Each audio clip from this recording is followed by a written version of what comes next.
What does Hollywood and hard work have to do with franchising? For our next guest, it's everything on Start With a Win. Welcome to Start With a Win, where we unpack franchising, leadership, and business growth. Let's go. Coming to you from Start With a Win headquarters at Area 15 Ventures, it's Adam Contos with Start With a Win. Today, we have a remarkable guest with us, Aaron Harper, CEO of Rolling Suds Power Washing. Aaron is a seasoned expert in building relationships and developing brands, honing his management skills during his time in the film and television industry in Hollywood. His journey in the franchising world began as a franchise development director for Chem-Dry, and when Belfor Franchise Group acquired Chem-Dry, Aaron's role expanded to senior director of franchise development. Get this, there he played a pivotal role in rebuilding training, marketing, and support infrastructure for franchisees, which are the franchise owners, by the way, personally contributing to the opening of over 400 territories across 2 brands. Now as the franchisor for Rolling Suds, Aaron is responsible for building and managing the franchise system, offering world-class support to franchisees nationwide. So get ready for an insightful conversation on franchise growth, business, and entrepreneurship, as well as valuable tips for living a fulfilling, happy life as a business leader. Aaron, welcome to the show. Thank you for having me on. I'm excited to be here. Hey, you have a really interesting background that I want to dig deep into. Then I want to kind of get into what should small business owners, entrepreneurs, otherwise known as franchisees to us, what should they be thinking about in order to create successes in their business and life? So let's start with you, though. You had an interesting way to get into business, starting in Hollywood. Take us through that. And then how did you get into franchising? Yeah, so I fell into franchising just like most of everyone else with franchising industry. I didn't find it; it found me, kind of thing.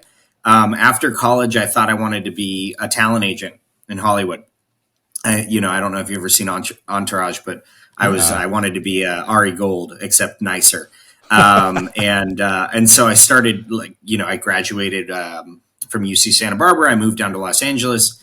I did the talent agency thing. I was kind of on the agent trainee track and realized that I didn't like any of the people I was working for and I didn't want anything that they had. So I was like, okay, well, what's next? And then a buddy of mine from college was like, hey, you should get into franchise development. And I was like, what's franchise development? Because I'm thinking like McDonald's, when I hear franchise, or Chick-fil-A at that time. And he goes, no, I mean, like, it's really cool. You can help entrepreneurs become entrepreneurs and provide this bridge, and there's all these home service businesses. So jumped from Hollywood to carpet cleaning, which was my first job in franchising, was at Chem-Dry. Scaled that up. Belfor bought that brand. They asked us to help that company scale to a multi-brand platform. They bought a brand called the Patch Boys. They asked me to get involved, help scale that. It was 100 units, 40 franchisees. There was some infrastructure that needed to be built in order to put that in a position where we could scale. We did that. And then from October of 2020 to October of last year, I scaled that business by 223 locations, and all of those franchisees opened. And they opened with full-time labor hired prior to going to training and estimates and jobs on the calendar right away. So it was a really cool experience. Then we had also scaled Belfor Franchise Group to 12 brands. I decided I could do this. I could do this on my own. And so I ventured out. I started looking for businesses that I could franchise, that I could take from kind of one corporate location to multiple units. Did diligence last year on about 24 businesses, met the founders of Rolling Suds in September. They were like, we're good at power washing, not franchising. And I was like, great. I know nothing about power washing, but I know a ton about franchising. We partnered. I raised a ton of money to do this the right way. We started franchising in February. We now have 47 locations in 13 states across 16 franchisees. Wow. Live in Nashville, got a 2.5-year-old son and a 10-month-old daughter. Awesome. I mean, this is a really cool story.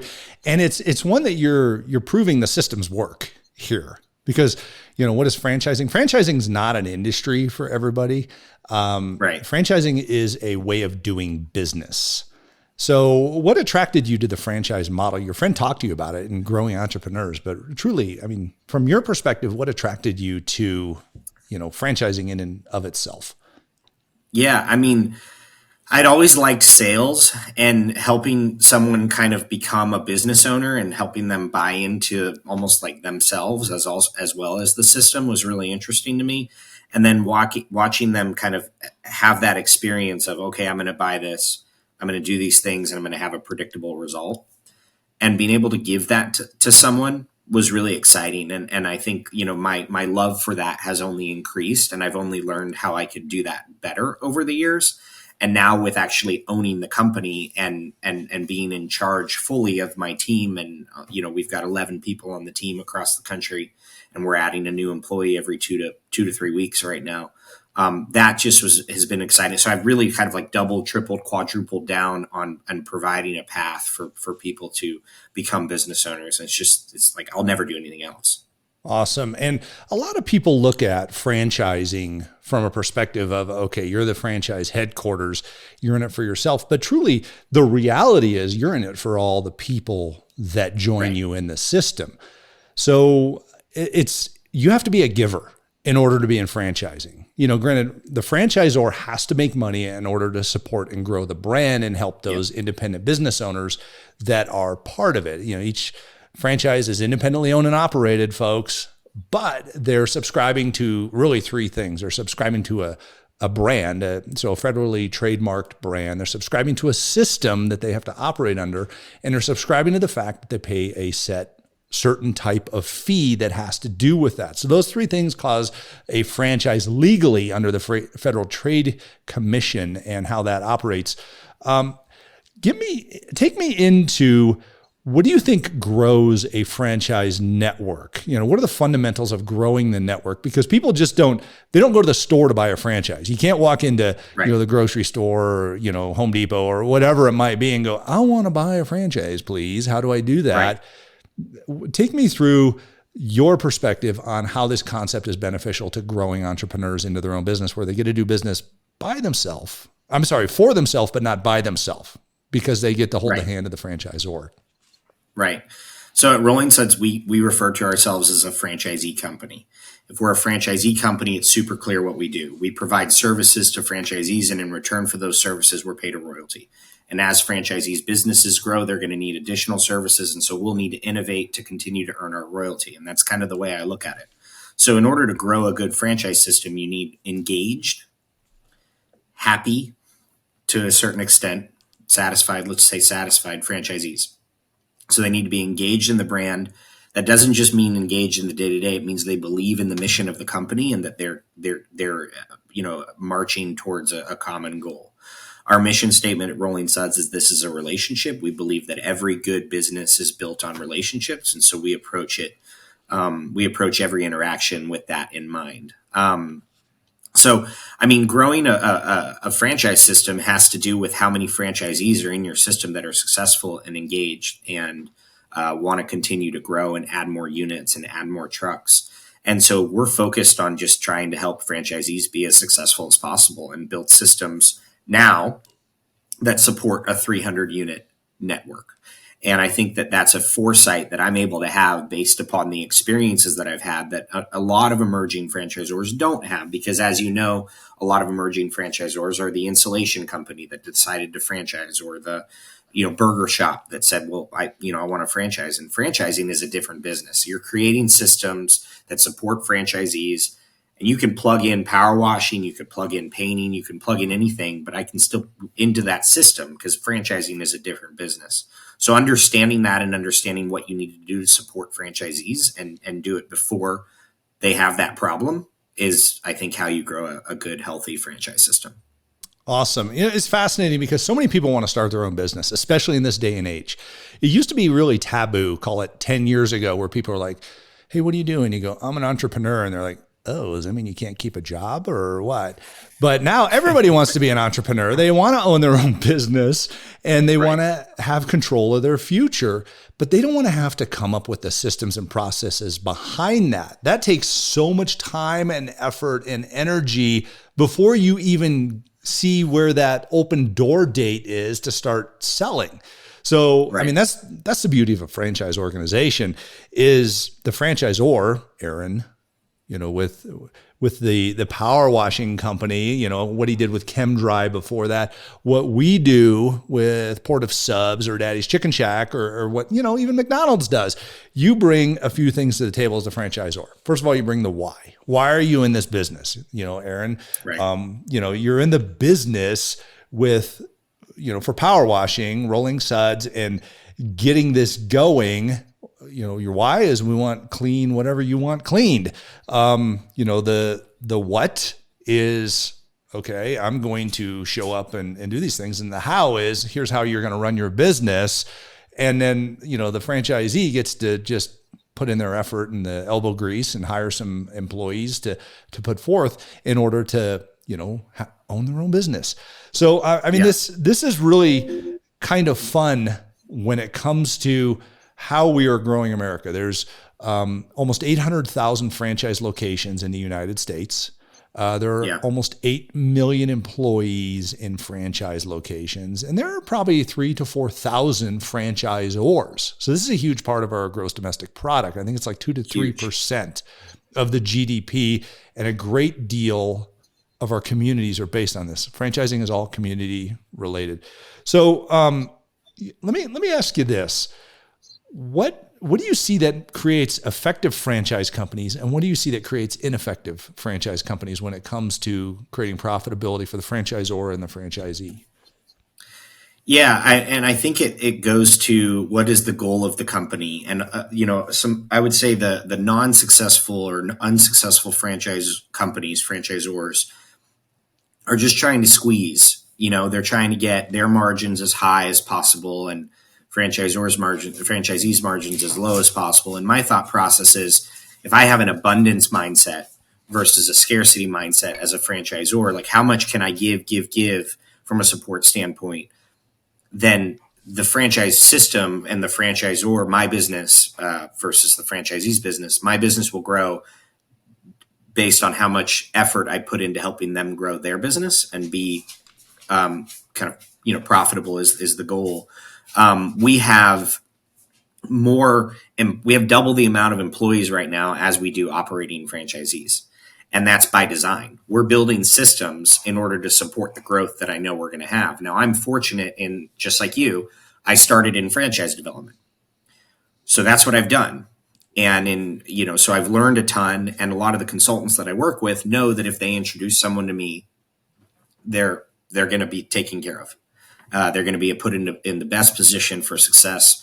And so I'm able to be choosy on who I'm going to bring in. And I think that's also, when you talk about a successful franchise company, it's knowing who's going to be successful in your system and who's not, and turning away those who are not going to be successful and only allowing the ones who are to come in, especially at the beginning as an emerging franchisor, because they lay the groundwork for the rest of the system.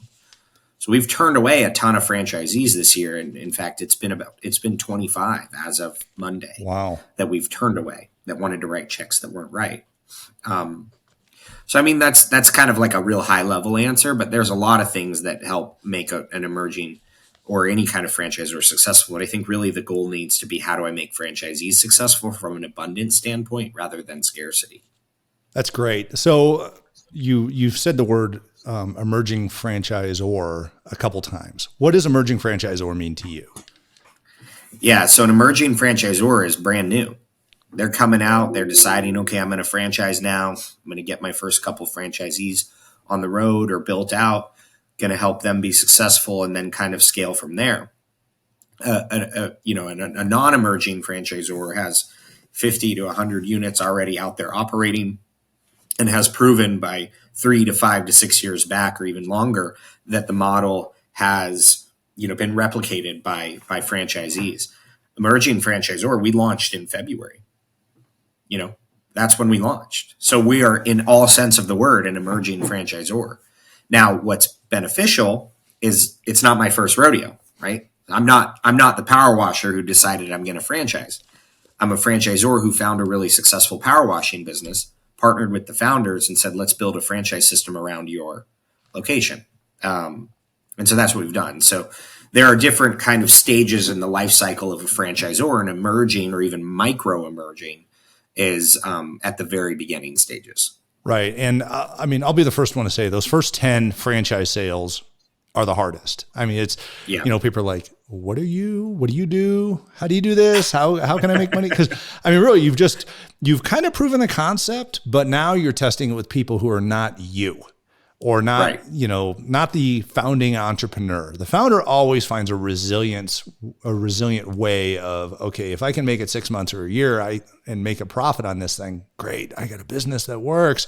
Yeah. As a franchisor, we have to take that and add a couple layers of complexity, really, because we have to create a system that can't be changed easily so that we can maintain a brand promise in that franchise organization. So can we build this business model, Rolling Suds, the way that power washing is done with you guys? And how old is Rolling Suds? I mean, it's been around 33 years. It's a 33-year-old power washing business. I mean, they've probably broken every rule or found every way to fail in power washing, which is so reassuring for Aaron, because when you come into this, you're like, oh, okay, I've already learned all the ways not to do franchising. You've learned the ways not to do power washing. Let's get together and do something that works for people. So it's pretty cool. You talked about successful franchisees. So we've gotten through 10. Now you guys are super close to 50 and, probably breaking 50 by the time this podcast comes out. What causes this upward momentum, and what causes a successful franchisee where you can say, hey, folks, look around, come meet with any of my franchisees and talk to them. We have a system. It works. Stick to it. Here's the, the golden nugget for this. Stick to the system, people. What causes them to be successful if they're like, I want to start a franchise? Yeah. So franchisees, I say this I get this question all the time in franchise development. What do your most successful franchisees do? What do they do that stands out in difference? They follow the program. When you buy a franchise, you're buying time. You're buying the time and the money that you would spend to figure all the things out that me and our founders, Brian Wendling Jr. and Brian Wendling Sr., have taken a long time to figure out. And so it doesn't make any sense at all to buy into a system and then challenge the system, because it's the antithesis of why you bought into the system in the first place. Totally. And so if you buy a franchise, understand that what you're buying into is an instruction manual that you need to follow. If you don't feel like you can follow an instruction manual, or you kind of want to be the entrepreneur and start something and kind of have the idea and do that, franchising is not right for you. Don't buy a franchise. You'll be sorely disappointed. And so following the system and learning the system and learning the playbook, and then come in and come up with new ideas and bring them to me. You've done the system. Now you've figured out this referral partner strategy that helps you increase the revenue. We'll take that and we'll build it into our training now, because you've brought something, but you got to learn the system at first. It's just follow the system before you innovate. And I can't stress that enough to anyone who wants to become a franchisee. That's what you're paying for. Awesome. You mentioned a couple times, like training and innovation, things like that. So we have the system itself. Okay, you're buying into the system. This is the framework for how the business works. If you look at like the fifth discipline, Peter Senge, the book, it's about systems thinking and following those systems in order to create success. Now let's talk about development here. So now you've got, a great franchise network always has great training. When you finish the training, or, the training never finishes really, ultimately you should be able to work the system after you've done the preliminary training. And then franchisors have ongoing training to continue to evolve the system and help you get better. How important is that for somebody to concentrate on? Because we start to see people drop the ball at that point. They buy the system. They're like, all right, I got it. And then you're like, all right, I'm going to teach you how to power wash. Like, no, I'm good. I know how to power wash. And they're like, do you? Do you know how to work this most efficiently and most effectively to follow the brand standards and create, we have to put our name on every outcome that comes in this business. What does training mean to you, and how much should we stress this when we are working a business? Training's huge. I mean, when you buy into a franchise, that's another piece of like one of the layers of support that you get is training. When a franchisee learns the system and they start executing on the system, now it's about what's the different stage that they're going into from a life cycle standpoint. Then on our end as a franchisor, we need to know what problems they're going to have when they get to that next stage and how to solve for them now. And then I have coaching programs that are proactive rather than reactive that tie back to numbers, and every behavior that the coach is coaching on should improve a certain line item on the P&L. And so everything ties back to behaviors and numbers. Now, I think what you see a lot in franchising is there's a ton of support on the front end to get that franchisee open. And then once they get to 6, 12, maybe 18 months or 2 years, the support diminishes. And so now you have kind of a value gap. So it's like, that franchisee is like, well, I don't hear from my franchisor. Like, why am I paying this royalty? Like I'm killing it. I'm doing $1 million plus in revenue. And so you have to figure out, and that's what we do at Rolling Suds. You have to figure out what is that franchisee going to need 18 months from now, whether it's truck number 3 or how do we get from 3 trucks to 6 trucks, or how do we expand to other markets? How do we buy out, competitors? Like there's all these things that you can do to help them get to that next stage. And I think as a franchisor, that's our job because it's our system. We have to know when they're going to need additional support. And that's where we have to innovate, because that support that they need 2 years from now is very, very different than the support they need now 4 months in. Awesome. Yeah, it's fascinating when you talk about that, because when I got up in front of 130 franchisees at a conference I spoke at not long ago, we started talking about career pathing. And a lot of people, they buy a franchise and they're like, okay, here's my revenue stream. But you're going, wait a sec. Don't convince yourself that you've hit your head on your possibility and opportunity here, because you can scale your own. If you're a franchisee, you can scale and you can actually become a multi-unit franchisee. That's very common. And that's when you really start creating wealth and expansion in the asset that you are building right now. So, I mean, that's really what you have. You're trying to maximize that asset, but you don't maximize that asset by staying still. You have to continue to expand upon it. And like you're talking about, I love what you said about, we coach them through these things. So you coach them through their career path in order to get 2, 3, 6 trucks, whatever that might be. And next thing you know, these people are, kind of running the power washing space in a metropolitan area. But let me take you though back to, okay, the hard work involved here. This doesn't come easy, free, or, you just don't wake up in the morning, you have 6 trucks and you own the metropolitan area. You got to go out there and be the boots on the ground and be the community. The franchisee needs to go out and connect with the community, because really that's what builds your business more than anything is your community involvement. Right. Take me through, how do you guys do that? And what is your perspective on how close to a community does a local or small business owner need to become in order to grow their business? So, yeah, that's exactly right. You need to be in your community developing relationships. That's why it's our mission statement, is this is a relationship, because every single thing that you're going to do should be generating relationships that are going to help you build your business. Now, from my perspective, I try to have my team take all the other stuff off their plate. So we have a bookkeeping company that does the books. We have a call center that answers the calls. I have an insurance agency that gets them their insurance. I negotiated a rate with a credit card processing company, and that's the lowest rate they're going to be able to get anywhere else. I have a commercial real estate agent that helps them find their space. I have handled the production line and the delivery of the trucks. I mean, like all the stuff that call it like minutia, even though it's not minutia, it's stuff that they'd have to do on their own, so that the franchisee can just go out and focus on execution and developing relationships. And if a franchisee that's all they have to focus on is developing relationships and execution and managing their team, and we do all the other stuff, then there's a very clear delineation of what we do versus what they do. And if that understanding is there and we can hold each other accountable to execute on those different things, then that relationship can absolutely flourish. And I think also like what we're doing from like allowing franchisees to come in the system and kind of signing people up, it's like, we don't want anyone to come in that doesn't want to build a big business. So on the first call that I have with someone, if someone's like, yeah, I really want 1 truck, I want 1 territory, like I kind of want to do this with my son. not the business for that person. It won't be a cultural fit. It won't make sense. We're looking for guys who want to build the 1-800-GOT-JUNK of the power washing industry. Like we don't have that currently. There's no Serve Pro or 1-800-GOT-JUNK of power washing.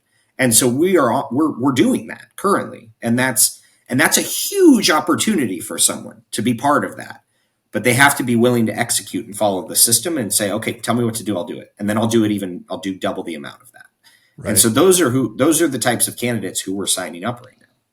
Awesome. Shout out to Brian at 1-800-GOT-JUNK. He's the CEO up there. Great guy and a great company. But yeah, I mean, it's exactly their concept. They didn't invent it, but it's very successful for them. And also I see it doing very well for you guys as well. Let me ask you this. What is one key piece of advice that you have for franchisees? If you sat down with a franchisee, I don't care what industry it is. Maybe it's home services, man in a truck, whatever it is type deal. Give me a major piece of advice that you give to franchisees if you speak in an event or meet with a group of people. So follow the system, 100% go with what the franchisor says to do, execute on that, and go out and like you just said, get involved in your marketplace, get involved in your, we have marketing companies internally that handle, well, they're external, but we've negotiated relationships with them that help generate leads for franchisees. But if a franchisee can go out and just get in front of, the real estate agents, the property managers, the painting companies, and get out and in front of people, the business will grow. That's what will happen. If they wait for the phone to ring and kind of sit back and say, what are you doing for me? What are you doing for me? I, fill my calendar. Don't buy a franchise. If you aren't comfortable getting out and executing and following a system and developing relationships in your marketplace, it's going to be very hard to be a successful franchisee. Oh boy, I hope everybody rewinds it and listens to that. I mean, some gold right there. You want to know how to make money in your small business? I mean, nobody's promising you any income. They're giving you an opportunity to go make it. There's no given when it comes to small business, and there's no given when it comes to franchising. It's that franchising means other people have done it successfully before you. So, I mean, that's really all it is. And they're willing to share the ideas, share their knowledge, share the network, share the system and the brand with you if you join as a franchisee. Everybody, make sure you look up Rolling Suds Power Washing and Aaron Harper, who's the CEO. Aaron, where can we find you and Rolling Suds online so that if we have any questions, or if you've got somebody who's listening to this who wants to be a franchisee, where can they find you? Yeah, rollingsudsfranchise.com. There's all of our information there. You can submit requests for information. I'll reach out. Because we're an emerging franchisor, they get to talk to me, unfettered access to kind of the leadership team at this point. And so that's a really exciting thing. So Rolling Suds Franchise, you can follow me on, LinkedIn. I'm pretty active, Twitter, Instagram, Aaron T. Harper. So yeah, that's where you can find me. Awesome. And opportunities like this don't come around a whole lot, people, emerging franchises that really are doing great things in their community and are growing like this. I mean, this one is a hidden gem, and make sure you look it up. Look up Rolling Suds. Aaron, I have a question I ask all of our great leaders on Start With a Win, and I know you've got a wonderful answer to this. So how do you start your day with a win? Yeah. So I wake up, and then, I eat breakfast, I have some coffee, and then I tell my wife, both my kids, and my dog that I love them. And then I get to work. I love it. Every day. I love it. Some really good love fulfillment there. And I mean, that's a great way to start your day. I do something very similar to that. My kids are all out of the house, but it's definitely the wife and the now 3 dogs that I'll hear that. So anyhow, Aaron Harper, CEO of Rolling Suds Power Washing. We appreciate all you do. Everybody, make sure you check them out. Rolling Suds Franchise. It's a great thing, and it's growing quickly. Hop on board. Aaron, look forward to seeing you soon, and thanks for being on Start With a Win. Thanks for having me. I appreciate it, Adam. It's great.